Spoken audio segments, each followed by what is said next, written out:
2 1 start. दोस्तों नमस्कार। दोस्तों आज हम देखेंगे ऊर्जा के प्रकार। कल हमने देखा था ऊर्जा की परिभाषा, आज हम देखेंगे ऊर्जा के प्रकार और उसके उदाहरण। तो ऊर्जा, तो सबसे पहले हम देखेंगे गतिज ऊर्जा।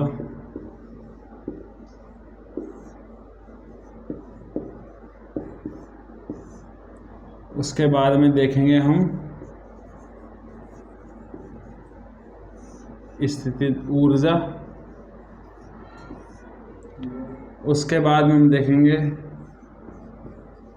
ऊष्मा ऊर्जा।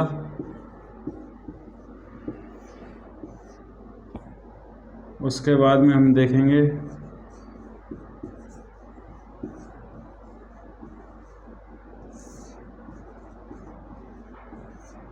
रासायनिक ऊर्जा। उसके बाद में हम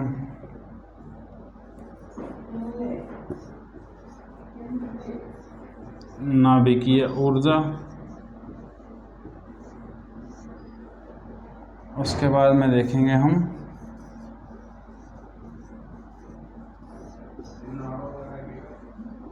विद्युत ऊर्जा। ठीक है, और लास्ट में देखेंगे हम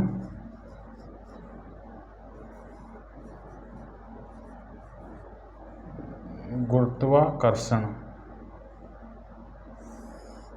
ठीक है, हम एक एक के बारे में बात करते हैं। सबसे पहले हम देखते हैं गतिज ऊर्जा।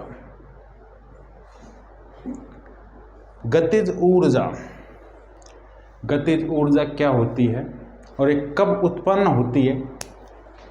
जब कोई भी वस्तु गतिशील होती है ना, तब यह ऊर्जा उत्पन्न होती है या उसमें निहित होती है। कैसे? जैसे ये एक वस्तु है, इसके ऊपर मैं बल लगाऊंगा। जैसे ही मैं इस पर बल लगाऊंगा तो ये यहाँ से खिसक जाएगी, आगे की तरफ बढ़ जाएगी। तो आपने ऊर्जा के बारे में सुना होगा कि ऊर्जा को ना तो नष्ट किया जा सकता है, ना इसको उत्पन्न किया जा सकता है। इसको एक रूप से दूसरे रूप में परिवर्तित किया जा सकता है या ऊर्जा परिवर्तित हो जाती है। तो जैसे ही मैंने इसके ऊपर बल लगाया तो मुझे इसके ऊपर कार्य करना पड़ा। तो जो कार्य है उसके फलस्वरूप इसने गति की।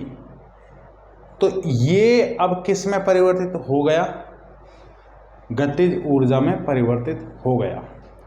तो ये अब जो भी आपको गतिशील चीज़ें दिखाई दे रही हैं, उन सभी में ये गतिज ऊर्जा होती है। जैसे बहता हुआ पानी, चलती हुई कार, उड़ता हुआ पक्षी।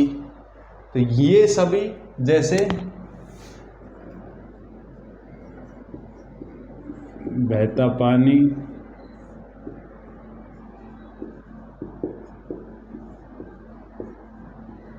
उड़ता पक्षी,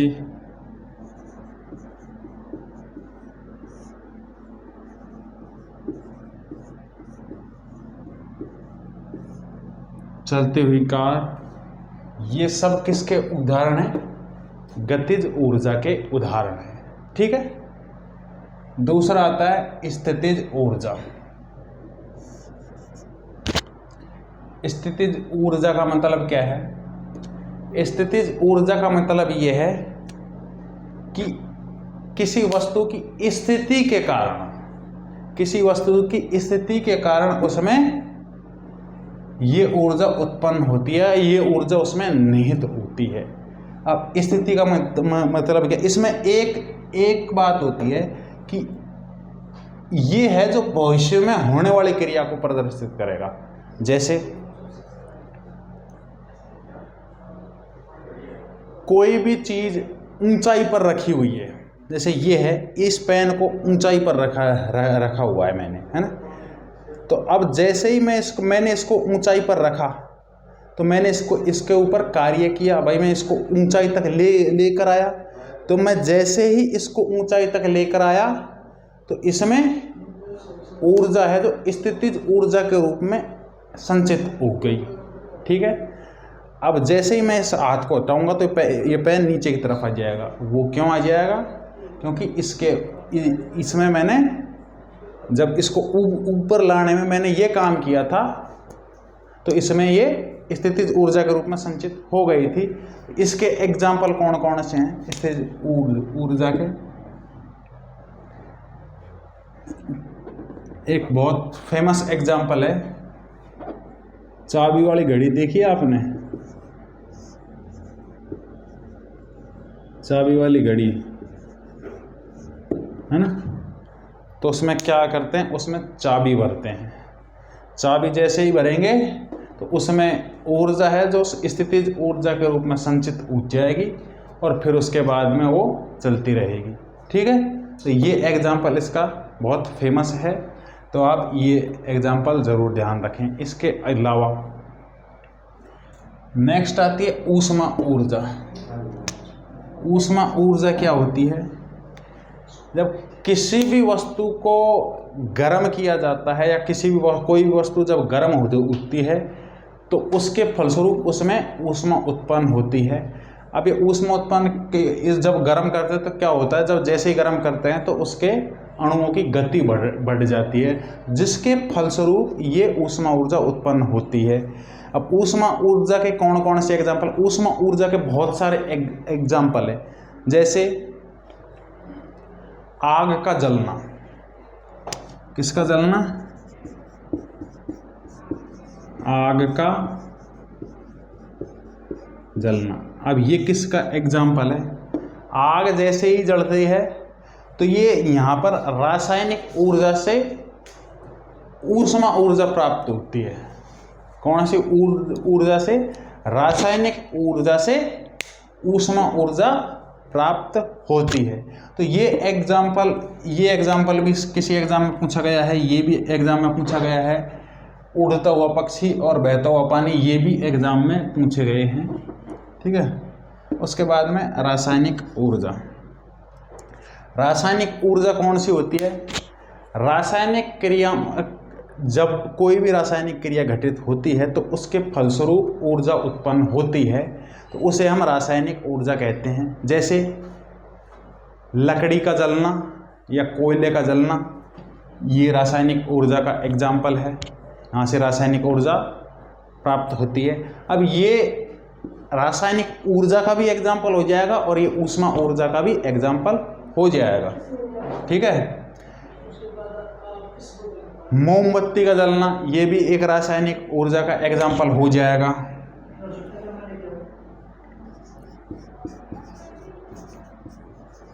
मोमबत्ती का जलना या लकड़ी का जलना, ये इसका एग्जाम्पल हो जाएगा।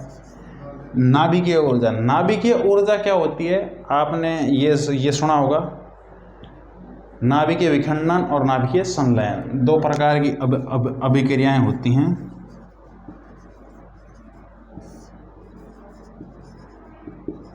नाभिकीय विखंडन और नाभिकीय संलयन। नाभिकीय विखंडन में क्या होता है?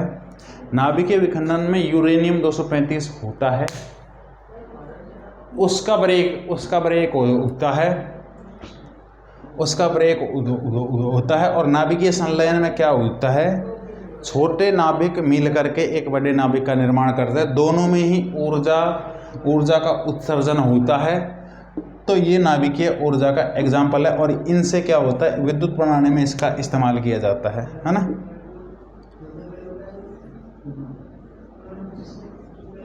विद्युत निर्माण में इसका इस्तेमाल किया जाता है। और वो कैसे होता है, इसको अभी हम देखते हैं। कैसे होता है वो देखिए।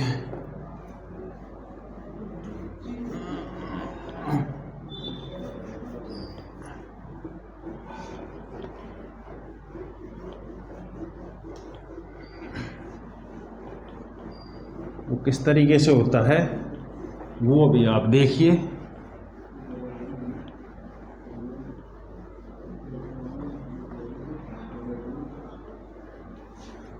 मैं एक एग्जाम्पल बताऊंगा आपको, उसमें बहुत सारे सिद्धांत लगे हैं। आपने देखा होगा बिजली का बनना, है ना,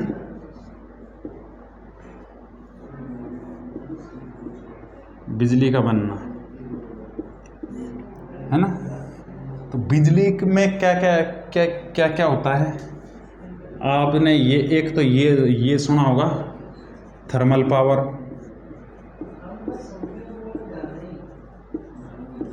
एक आपने सुना होगा हाइड्रो पावर, एक आपने सुना होगा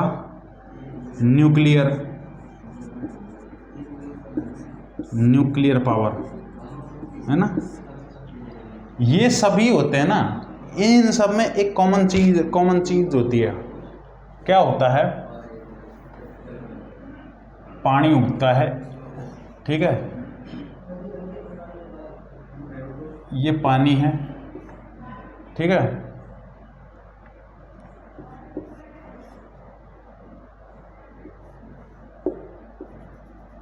ये स्टीम बनाती है, ठीक है,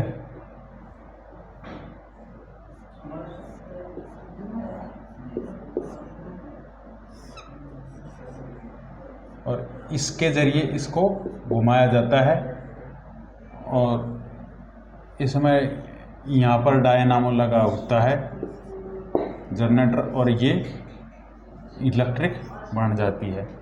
क्या होता है, हाइड्रो पावर होता है ना, जैसे ये सबसे पहले थर्मल पावर में क्या होता है, एक कॉमन सिद्धांत तो यह है कि पानी को गर्म किया जाता है, जैसे ही पानी गर्म होगा तो भाप बनेगी, जैसे ही भाप बनेगी तो उसको एक छोटी ट्यूब से होकर गुजारा जाता है, जैसे ही गुजारा जाता है तो प्रेशर के साथ गुजरती है, और ये ऐसे जाएगी, और उसके बाद में यहाँ पर टरबाइन उगता है ना। तो टरबाइन इस ये स्टीम है, ये इसके ऊपर जा कर के गिरती है, और जिसकी वजह से टरबाइन घूमता है, और जिसमें यहाँ पर डायनामो लगा होता है तो डायनामो घूमता है, डायनामो घूमेगा तो फिर ये इलेक्ट्रिक जनरेट करेगा, ठीक है। थर्मल पावर में क्या होता है, इसको पानी को कोयले से गर्म किया जाता है, ठीक है। तो ये ऊष्मा ऊर्जा, रासायनिक ऊर्जा दोनों का एग्जाम्पल हो जाएगा। हाइड्रो पावर में क्या किया जाता है, इसको पानी के ज़रिए घुमाया जाता है, मतलब इसके ऊपर पानी को पटका जाता है, पानी को डाला जाता है, ठीक है। तो ये पानी के ज़रिए घुमाया जाता है। न्यूक्लियर पावर में क्या होता है, इस पानी को गर्म यूरेनियम 235 के ज़रिए गर्म किया जाता है ना। तो जैसे ही इसका ब्रेकडाउन होता है तो एनर्जी रिलीज होती है, एनर्जी रिलीज होती है तो पानी गर्म होता है, पानी गर्म होता है तो फिर सारा कॉन्सेप्ट सेम ही होता है। तो ये एग्जांपल को आप ज़रूर ध्यान रखना, ठीक है। अगला आता है विद्युत ऊर्जा। विद्युत ऊर्जा क्या होती है, विद्युत ऊर्जा कैसे उत्पन्न होती है, आवेशों के प्रवाह के कारण, आवेशों के आवागमन से विद्युत ऊर्जा उत्पन्न होती है। और विद्युत ऊर्जा के एग्जाम्पल्स आपने बहुत सारे देखे हैं, सभी टीवी, कूलर, पंखा, मोबाइल फ़ोन, ये बहुत सारी डिवाइसेज हैं, विद्युत बल्ब वगैरह, ये सब विद्युत ऊर्जा के कारण ही चलते हैं, ठीक है। गुरुत्वाकर्षण, है ना, तो पूरे ईडी, ये वो वाली ईडी नहीं है, ये है जो इलेक्ट्रिकल डिवाइसेस होती हैं, जैसे बल्ब, पंखा, वो सारे इसी में आ जाएंगे। गुरुत्वाकर्षण ऊर्जा क्या होती है, कोई भी वस्तु होती है जो गुरुत्वाकर्षण की, क्योंकि पृथ्वी पर रहते हैं तो यहाँ पर तो गुरुत्वाकर्षण काम करता ही है। अब इसके अधीन जैसे ही कोई भी वस्तु आती है, हर एक कोई वस्तु है जिसके ऊपर गुरुत्व ऊर्जा कार्य करती है या गुरुत्वाकर्षण काम करता है, क्योंकि हम पृथ्वी पर रहते हैं। और अब क्या है, अब ये गुरुत्वाकर्षण नहीं हो तो क्या होगा, गुरुत्वाकर्षण नहीं हो तो क्या होगा। देखो, एक तो फिर तो पहली बात तो जीवन संभव नहीं है, गुरुत्वाकर्षण नहीं होगा तो जीवन संभव ही नहीं है। दूसरी बात क्या है, कि ये क्या इस सब चीज़ को होल्ड करके रखता है, पकड़ करके रखता है। हम चल नहीं पाते, गुरुत्वाकर्षण नहीं होता तो, है ना। तो सब चीज़ को पकड़ करके रखता है, इसलिए पृथ्वी पर जो भी चीज़ें हैं वो सब गुरुत्वाकर्षण के अधीन होती हैं। ठीक है, तो आज हमने क्या क्या देखा है? हमने गतिज ऊर्जा देखी, स्थितिज ऊर्जा देखी, विद्युत ऊर्जा देखी, रासायनिक ऊर्जा देखी, और इसके अलावा हमने गुरुत्वाकर्षण ऊर्जा देखी, और हमने बिजली का बनना देखा, ये कैसे कैसे उठता है। अब कुछ एक दो एग्जाम्पल और मैं आपको बता देता हूँ, है ना, तो थोड़े ठीक से रहेंगे।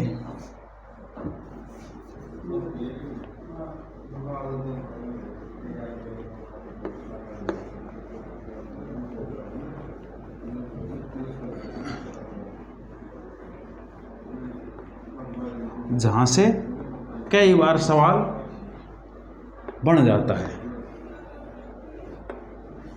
देखो, यांत्रिक ऊर्जा को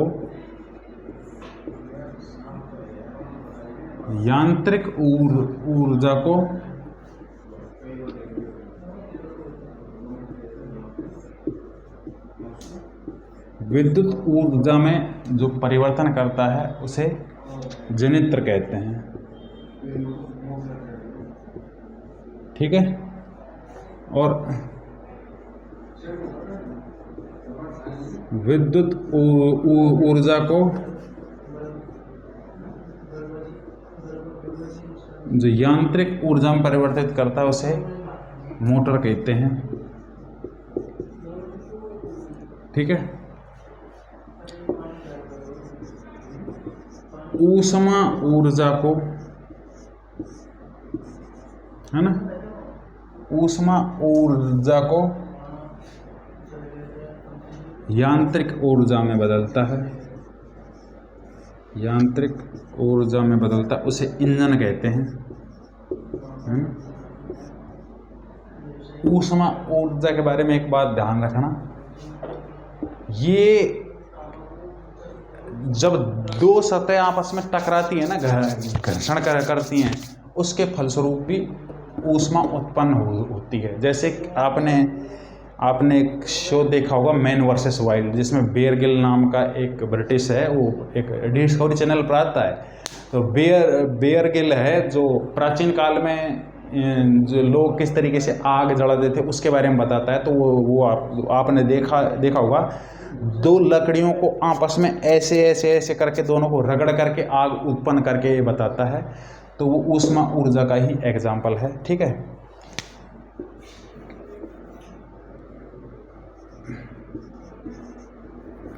विद्युत ऊर्जा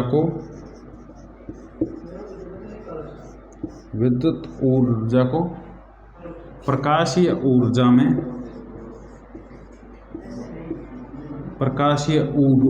एवं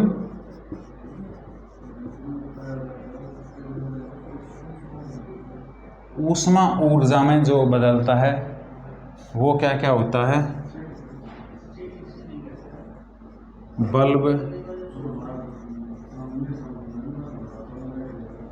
बल्ब, ट्यूबलाइट, हीटर आदि। आपने देखा होगा बल्ब होता है तो बल्ब जलता है तो उससे हमें प्रकाश भी मिलता है, तो प्रकाशीय ऊर्जा। और ऊष्मा ऊर्जा, बल्ब को आप कभी जैसे बल्ब जल रहा है तो उसको टच करके देखना तो वो गर्म होता है। हीटर होता है तो जैसे आप हीटर को चलाते हैं तो हीटर चमक भी उत्पन्न करता है, तो प्रकाश ऊर्जा भी दे रहा है और हीट भी दे रहा है। ठीक है,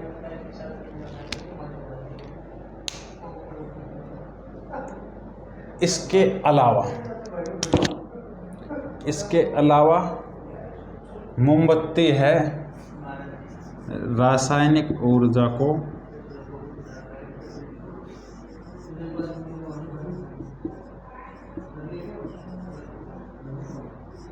प्रकाश ऊर्जा और ऊष्मा ऊर्जा दोनों ही उत्पन्न होती हैं, जैसे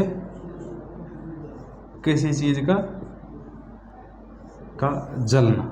ठीक है, तो ये एग्जाम्पल है, इनको आप जरूर ध्यान रखना। यांत्रिक ऊर्जा को विद्युत ऊर्जा में जनित्र बदलता है, विद्युत ऊर्जा को यांत्रिक ऊर्जा में मोटर बदलती है, ऊष्मा ऊर्जा को यांत्रिक ऊर्जा में इंजन बदलता है, विद्युत ऊर्जा को प्रकाशीय ऊर्जा या ऊष्मा ऊर्जा में बदलता है, बल्ब, ट्यूबलाइट, हीटर इत्यादि होते हैं। और रासायनिक ऊर्जा प्रकाश ऊर्जा और ऊष्मा ऊर्जा में जो परिवर्तित करता है वो किसी भी चीज़ का जलना हो सकता है। तो आज हमने क्या क्या देखा, ऊर्जा के प्रकार देखे,